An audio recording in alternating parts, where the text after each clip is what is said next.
You're exactly right. It's so all last session I worked on the school safety bill with our governor. We collaborated with governors all over the country, top NRA groups and Second Amendment groups. And so what we decided was, the approach I took to it was it's almost like after 9/11.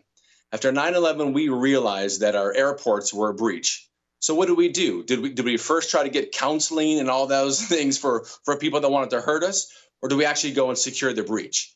And so what I mean by that is we actually went in and secured the breach, which was the airports. So what did we do? We put in metal detectors, and we put in security, and we put in hardening of the cockpit doors, and we had marshals on all the planes, and that's kind of the approach that we want to take in Arizona as well.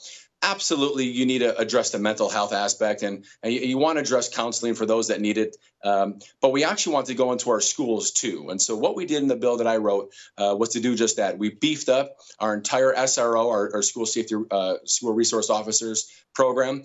I allowed that for local law enforcement to actually share in being on presence in a campus. So what I mean by that is it's expensive. SROs are expensive. So I said, well, wait a minute. We have sheriff's office and deputies who do a lot of paperwork in their desks or on their patrol car. I said, why don't they do that paperwork in the school, wherever that they're closest to?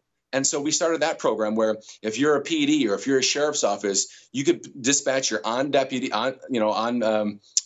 deputies and to do all their ancillary work, their paperwork, their forms on the school campuses, in the parking lot, in the campus. So we brought the law enforcement presence there, and then we had a sharing in the community. We said, if you're a vet, if you're a retired officer, we want you in the school, and we allowed a means for them to get in the school as well. So we were trying a little bit of everything.